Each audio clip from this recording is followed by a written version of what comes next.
Nouveau développement dans l'affaire de l'implication russe lors de la dernière présidentielle américaine. Cette fois, c'est le fils aîné du président américain Donald Trump Jr. qui pourrait se retrouver dans le collimateur de la justice. La raison? Des détails sur une rencontre entre lui et une avocate russe juste avant les élections. Donald Trump Jr. a par ailleurs publié mardi sur Twitter une série de messages électroniques montrant qu'il avait accepté en été 2016 de recevoir l'aide du pouvoir russe pour nuire à Hillary Clinton sous la forme d'informations supposément compromettantes. Des révélations qui interviennent quelques jours après que Vladimir Poutine a personnellement démenti une quelconque ingérence dans les élections américaines. La Maison-Blanche est de nouveau sur la défensive après un rapport du New York Times révélant que Donald Trump Jr. avait été informé par courrier électronique de la volonté du gouvernement russe d'aider la campagne de son père grâce notamment à l'existence d'informations dommageables sur Hillary Clinton. Le New York Times faisait état depuis samedi de l'existence et de circonstances d'une rencontre avec une avocate russe liée au Kremlin.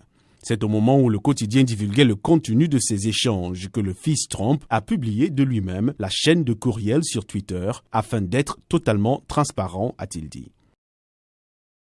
Toutes les personnes qui étaient dans cette réunion devraient comparaître devant notre commission. Ces emails en question, nous devons les voir. Également présent à cette réunion avec Trump Jr., l'ex-directeur de campagne de Trump, Paul Manafort, et le beau-fils de Trump et conseiller actuel, Jared Kushner. La rencontre a eu lieu à l'hôtel Trump Tower avec Madame Veselnitskaya. Mais selon Trump Jr., la femme n'avait pas d'informations à donner et voulait parler des sanctions américaines contre la Russie. C'est la première fois que le public voit des preuves tangibles de membres de haut niveau de la campagne Trump en communication avec les Russes dans le but d'obtenir des informations susceptibles de nuire à la campagne d'Hillary Clinton. Dans le passé, le fils du président avait nié être en contact avec les Russes au sujet de la campagne.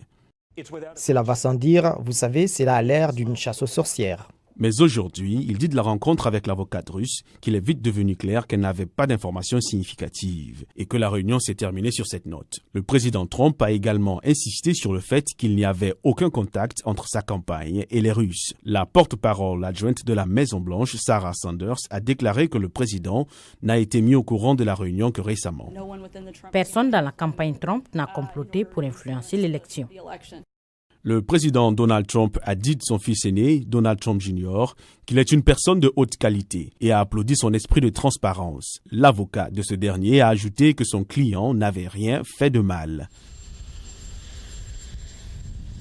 Mais le sénateur démocrate Chuck Schumer a appelé Donald Trump Jr. à transmettre tous les documents pertinents à une commission du Congrès chargée d'enquêter sur l'éventuelle ingérence de la Russie dans les élections de 2016. Nous voulons que Donald Trump Jr. et tous les autres collaborateurs de la campagne transmettent tous les documents et communications électroniques requis par les enquêteurs. Et nous voulons un témoignage public sous serment de Donald Trump Jr. dont les propos ont changé à plusieurs reprises.